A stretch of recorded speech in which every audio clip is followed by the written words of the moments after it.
हाय प्यारे दोस्तों, स्वागत है आप सभी का आपके अपने YouTube channel target with RB पर। तो आशा करते हैं कि आप सभी लोग स्वस्थ और मस्त होंगे। तो चलिए वीडियो को शुरू करते हैं। कुछ हिंदी के महत्वपूर्ण प्रश्नों को हम आज सॉल्व करेंगे, जो कि हर एग्जाम की दृष्टि से बहुत ही महत्वपूर्ण है। जिसमें पहला क्वेश्चन है हिंदी में कितने वचन होते हैं। तो आप सभी लोग बताएंगे कि हिंदी में कितने वचन होते हैं। पहला ऑप्शन है 5, दूसरा ऑप्शन है 3, तीसरा ऑप्शन है 4 और चौथा ऑप्शन है 2। तो आप सभी लोग बताएंगे कौन सा ऑप्शन सही होगा।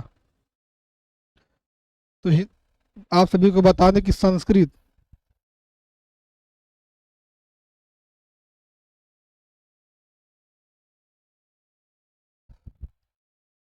में 3 वचन होते हैं।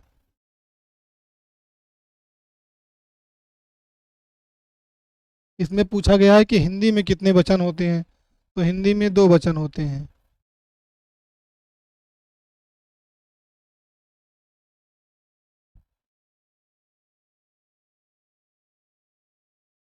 हिंदी में 2 वचन होते हैं। पहला है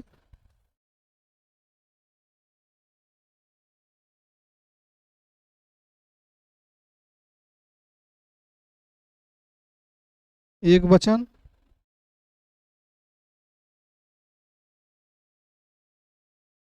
और बहुवचन।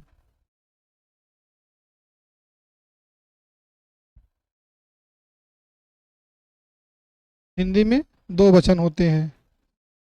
डी ऑप्शन सही हो। हिंदी में 2 वचन होते हैं, एक वचन और बहुवचन।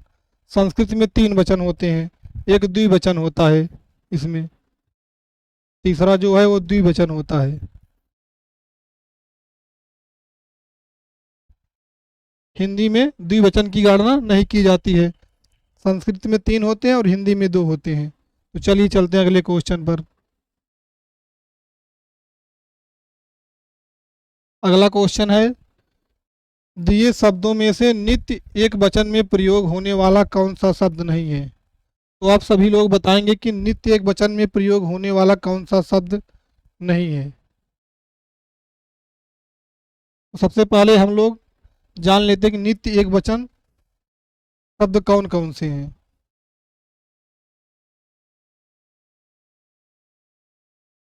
नित्य एक वचन।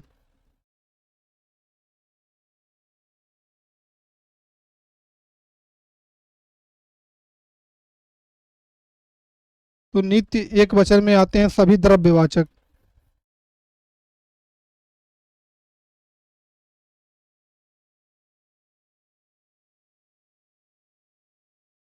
जैसे जल,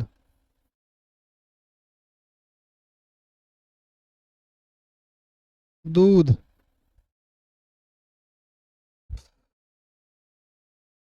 घी, दही और आकाश।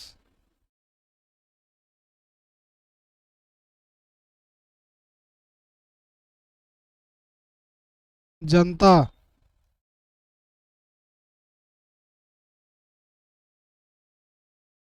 बारिश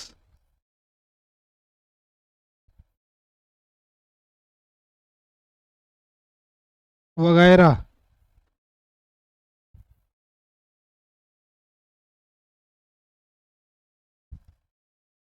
ये शब्द जो है हमेशा नित्य एक वचन में होते हैं। तो बताइए आप सभी लोग कौन सा ऑप्शन सही होगा। पहला है जनता। तो यह जो है वह नित्य एक वचन में आते हैं। तो जनता जो है वह नित्य एक वचन में आता है। पानी द्रव्यवाचक है, तो यह भी नित्य एक वचन में आता है।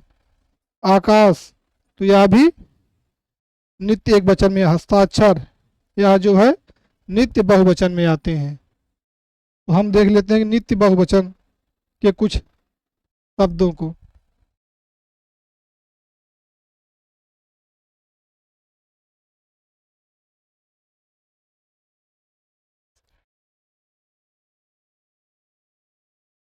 नित्य बहुवचन के कुछ शब्दों को देख लेते हैं।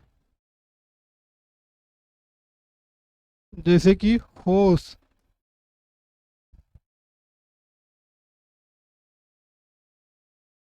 ऊठ, दर्शन,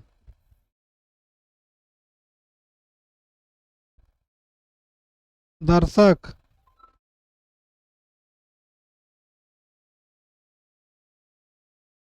आंसू,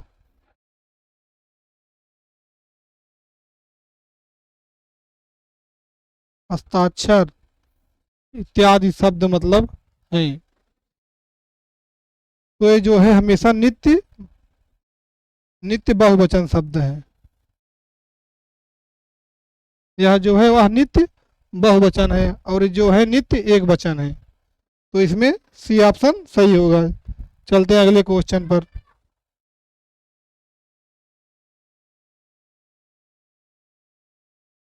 अगला क्वेश्चन है साधु आ रहे हैं। वाक्य में साधु वचन का निर्धारित कीजिए कि साधु आ रहे हैं में कौन सा वचन है। पहला ऑप्शन है द्विवचन, दूसरा ऑप्शन है बहुवचन, तीसरा ऑप्शन एक वचन और चौथा ऑप्शन है इनमें से कोई नहीं। तो आप सभी लोग बताएंगे कौन सा ऑप्शन सही होगा। तो साधु आ रहे हैं तो इससे मतलब कई लोग आ रहे हैं, साधु एक ही साथ में कई लोग आ रहे हैं, तो यहाँ पे बहुवचन होगा। Option B right answer. चलते हैं अगले क्वेश्चन पर।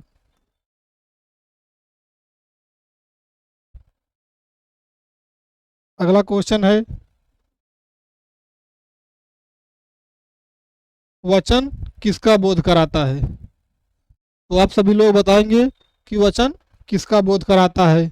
इसमें पहला ऑप्शन है प्राणी या वस्तु के एक या अनेक होने की, दूसरा ऑप्शन है प्राणी वस्तु के एक होने का, तीसरा ऑप्शन है प्राणी या वस्तु के अनेक होने का, चौथा ऑप्शन है प्राणी या वस्तु के लिंग का।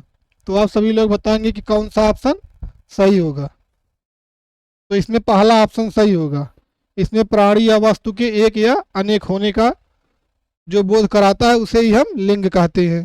तो पहला आंसर सही होगा। चलते हैं अगले क्वेश्चन पर।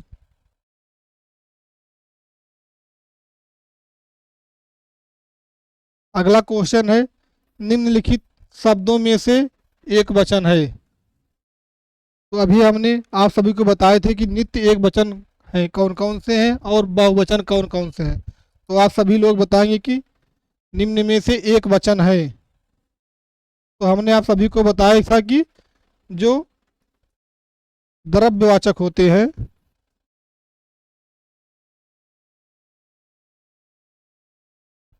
वह जो है नित्य एक वचन होते हैं।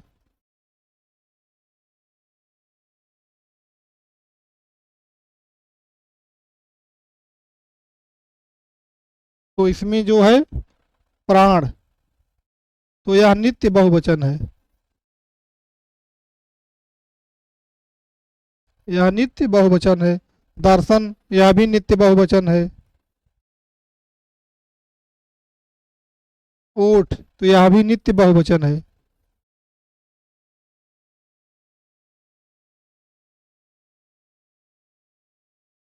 तेल, तेल जो है वह द्रव्यवाचक है। तो हमने बताया था कि जो द्रव्यवाचक होते हैं वे सभी हमेशा नित्य एक ही वचन में आते हैं। तो यह होगा एक वचन में तेल होगा। Option D is right answer. चलते हैं अगले क्वेश्चन पर। तो अगला क्वेश्चन है कवि का सही बहुवचन रूप बताइए। तो आप सभी लोग बताएंगे कवि का सही बहुवचन रूप क्या है। पहला ऑप्शन है कवि वृंद, दूसरा ऑप्शन है कवि गण, तीसरा ऑप्शन है कवि जन और चौथा ऑप्शन है कवि वर्ग, जो कि लगभग हर एग्जाम में पूछा जाने वाला प्रश्न है। कवि का सही बहुवचन रूप बताइए। तो आप सभी लोग कमेंट करेंगे कि कवि का बहुवचन रूप क्या होता है। तो कवि का बहुवचन रूप कवि वृंद होता है। तो पहला ऑप्शन इज राइट आंसर। चलते हैं अगले क्वेश्चन पर।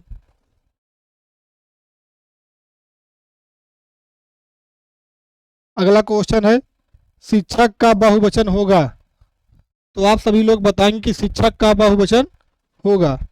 पहला ऑप्शन है शिक्षिकाएं, दूसरा ऑप्शन है शिक्षकगण, तीसरा ऑप्शन है शिक्षक और चौथा ऑप्शन है शिक्षकों। तो आप सभी लोग कमेंट करेंगे कि कौन सा ऑप्शन सही होगा।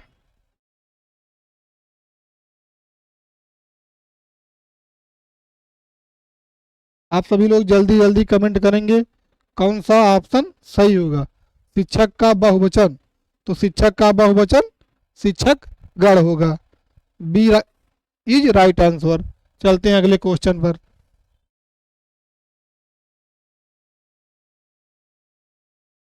अगला क्वेश्चन है आगरा, आगरा का बहुवचन होगा। तो आप सभी लोग बताएंगे कि आगरा का बहुवचन होगा।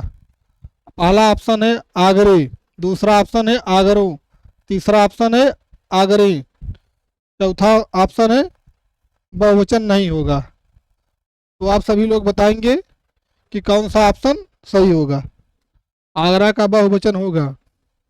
तो आगरा जो है वह एक व्यक्तिवाचक है और व्यक्तिवाचक में नाम होता है, तो नाम का कभी बहुवचन नहीं होता है। तो डी इज राइट आंसर कि इसका बहुवचन नहीं बनेगा। तो चलते हैं अगले क्वेश्चन पर।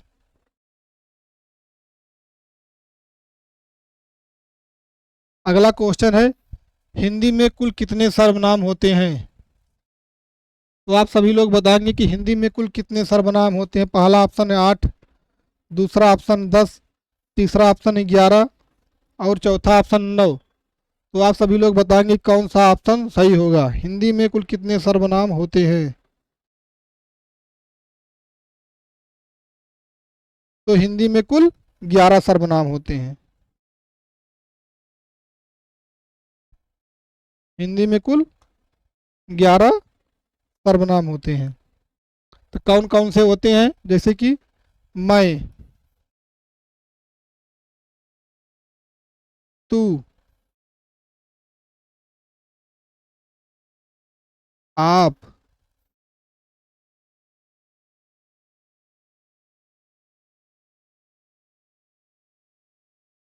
आप, उसने, वह, जो, को,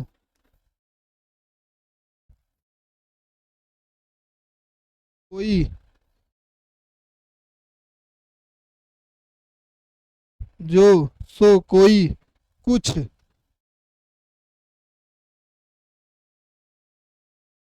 कौन,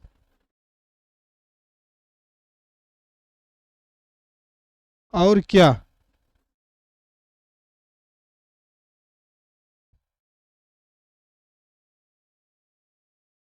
कौन और क्या कुल कितने होते हैं। कुल 11 होते हैं। तो हिंदी में कुल सर्वनामों की संख्या कितना है। तो कुल हिंदी में सर्वनामों की संख्या 11 है। तो सी इज राइट आंसर। चलते हैं अगले क्वेश्चन पर। तो अगला क्वेश्चन है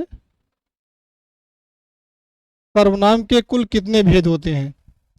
तो आप सभी लोग कमेंट करेंगे कि सर्वनाम के कुल कितने भेद होते हैं। तो पहला आंसर है 5, दूसरा ऑप्शन है 7, तीसरा ऑप्शन है 6, चौथा ऑप्शन है 8। तो आप सभी लोग बताएंगे कौन सा ऑप्शन सही होगा।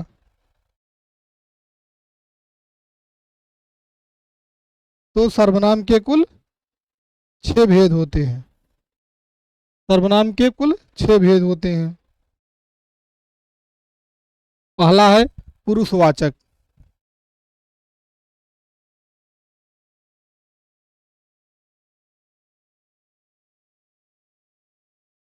पहला है पुरुषवाचक, दूसरा है निजवाचक,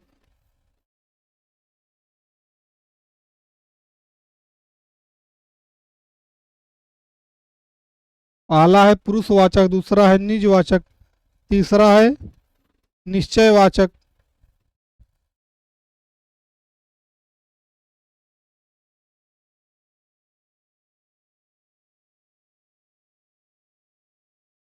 तीसरा है निश्चयवाचक, चौथा है प्रश्नवाचक,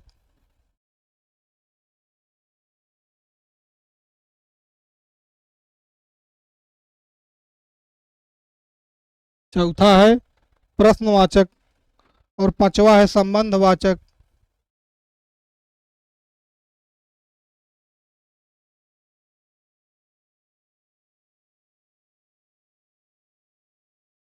संबंधवाचक, और छठवा है अनिश्चयवाचक।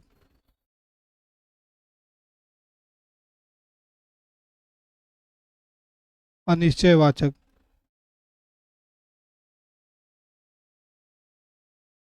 अनिश्चयवाचक।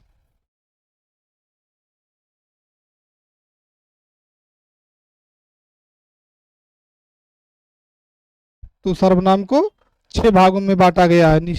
अनिश्चयवाचक, पुरुषवाचक, निजवाचक, निश्चयवाचक, प्रश्नवाचक और संबंधवाचक। पुरुषवाचक को भी 3 भाग में बांटा गया है। पहला है प्रथम पुरुष,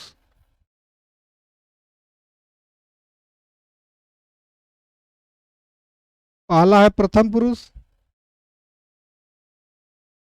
दूसरा है मध्यम पुरुष,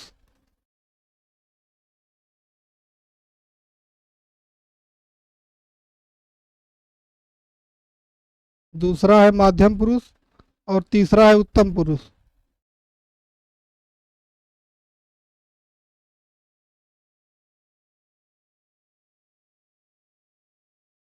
और तीसरा है उत्तम पुरुष।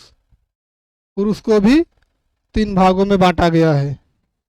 तो इसमें सी राइट आंसर। चलते हैं अगले क्वेश्चन पर।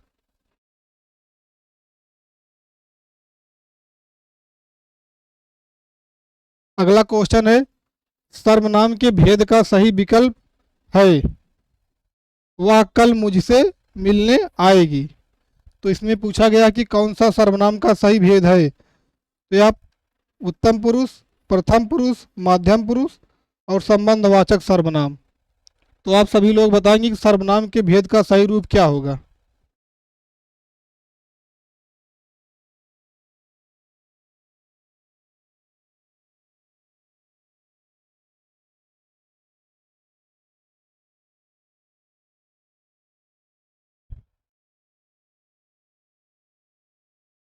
तो इसमें पूछा गया वह कल मुझसे मिलने आया।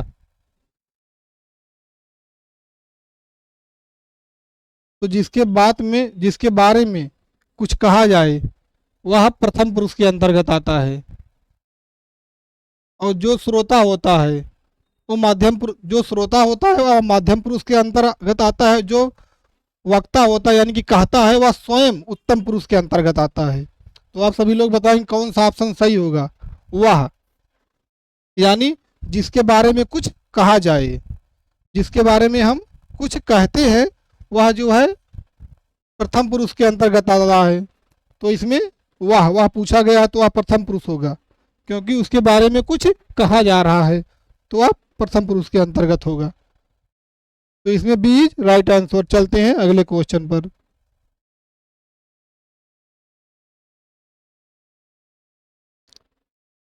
अगला क्वेश्चन है, श्रोता के लिए किस सर्वनाम का प्रयोग किया जाता है। तो अभी हमने आप सभी को बताया कि श्रोता के लिए किस सर्वनाम का प्रयोग किया जाता है। तो आप सभी लोग सही सही आंसर देंगे कौन सा ऑप्शन सही होगा। अभी हमने आप सभी को बताया कि श्रोता के लिए जो कहा जाए वह कौन सा सर्वनाम होता है। पहला ऑप्शन है उत्तम पुरुषवाचक सर्वनाम, दूसरा ऑप्शन है मध्यम पुरुषवाचक सर्वनाम, तीसरा ऑप्शन अन्य पुरुषवाचक सर्वनाम, और चौथा ऑप्शन है उपयुक्त में से कोई नहीं। तो प्रथम पुरुष को ही हम अन्य पुरुष के नाम से भी जानते हैं। तो आप सभी लोग कमेंट करेंगे श्रोता के द्वारा के लिए किस सर्वनाम का प्रयोग किया जाता है। तो श्रोता के लिए अभी हमने बताया कि श्रोता के लिए मध्यम पुरुष का सर्वनाम होता है। और जो कहता है, जो भी वक्ता अपनी बात को मतलब रखता है किसी की समझ, तो वह जो है वह उत्तम पुरुष होता है। तो बी इज राइट आंसर। चलते हैं अगले क्वेश्चन पर।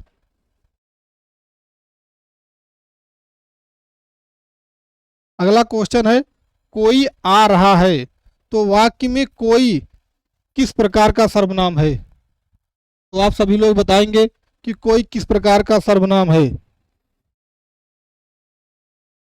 अभी हमने आप सभी को बताया कि सर्वनाम कितने होते हैं। तो सर्वनाम बताया 6 होते हैं। 6 के मतलब एक एक करके हमने भेद भी आपको दिखाए कि कौन कौन से 6 भेद होते हैं, क्या होते हैं। तो आप सभी लोग अब बताएंगे कि कोई कौन सा सर्वनाम होता है। और सर्वनामों की संख्या भी आप सभी को भी हमने बताया कि सर्वनाम 11 होते हैं। तो आप सभी लोग बताएंगे कि कोई आ रहा है, तो कोई कौन सा सर्वनाम होगा। पहला ऑप्शन है निजवाचक, दूसरा ऑप्शन है अनिश्चयवाचक, तीसरा ऑप्शन है संबंधवाचक, चौथा ऑप्शन है निश्चयवाचक। तो इसमें पूछा कोई, कोई यानी कि निश्चय नहीं है, तो यह जो है अनिश्चयवाचक होगा सर्वनाम। B is right answer. चलते हैं अगले क्वेश्चन पर।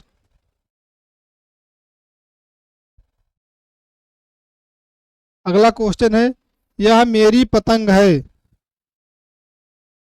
तो यह जो है रेखांकित शब्द है, तो रेखांकित का भेद बताइए। तो यह मेरी पतंग है, तो यह मेरी, यह कौन सा सर्वनाम पूछा गया है। तो आप सही बताएंगे कि यह कौन सा सर्वनाम है। पहला ऑप्शन निजवाचक, दूसरा ऑप्शन निश्चय अनिश्चयवाचक, तीसरा ऑप्शन संबंधवाचक और चौथा ऑप्शन है निश्चयवाचक। तो आप सभी लोग बताएंगे कि यह मेरी पतंग है, तो यह मेरी कौन सा सर्वनाम होगा। तो यह मेरी, मेरी मतलब अपने या स्वयं के लिए बता रहे हैं।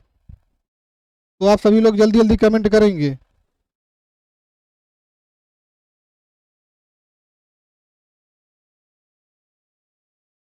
तो वह बता रहा कि यह मेरी, मेरी मतलब अपनी बता रहा है।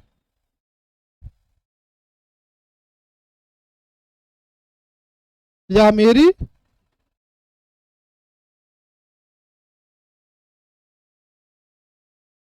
तो बता रहा है यह मेरी जो है, मेरी यानी कि स्वयं की मतलब अपनी बता रहा है। तो यहाँ निश्चय होगा कि यह मतलब हमारी है। पतंग किसकी बता रहा है, तो यह बता रहा है कि पतंग हमारी है, तो यहाँ पर निश्चयवाचक सर्वनाम होगा। तो डी इज राइट आंसर। चलते हैं अगले क्वेश्चन पर।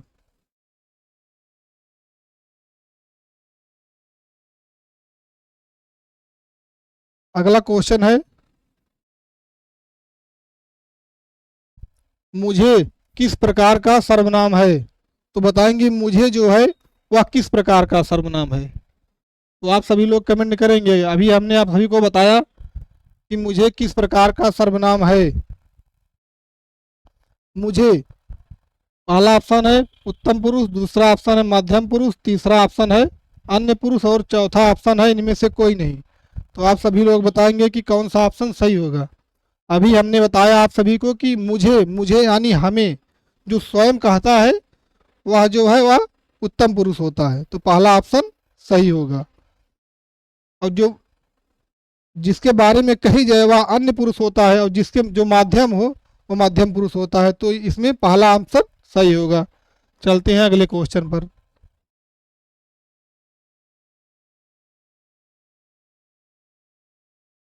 तो अगला क्वेश्चन है, वह स्वतः ही जान जाएगा वह सर्वनाम है। संबंधवाचक सर्वनाम है, पुरुषवाचक सर्वनाम है, निजवाचक सर्वनाम है, इनमें से कोई नहीं। तो आप सभी लोग जल्दी जल्दी कमेंट करेंगे कि वह स्वतः ही जान जाएगा। आप सभी लोग बताएंगे कि वह स्वतः ही जान जाएगा में कौन सा सर्वनाम है। स्वतः यानी वह स्वयं के द्वारा जान जाएगा, मतलब स्वयं हम जान जाएंगे कि वह हमारी कुछ है। तो स्वयं जानना ही मतलब आप सभी को बताया हमने कि स्वयं, जो स्वयं जान जाए वह निजवाचक है। निज मतलब हम अपनी जानकारी स्वयं जान ले रहे हैं, हमें किसी की आवश्यकता नहीं पड़ रही है, तो वह जो है वह निजवाचक सर्वनाम होगा। तो आज के लिए बस इतना ही। आशा करते हैं कि आप सभी को वीडियो पसंद आया है। यदि वीडियो पसंद आया हो तो वीडियो को लाइक, शेयर और सब्सक्राइब जरूर करें। आप सभी का धन्यवाद। मिलते हैं अगले क्लास में।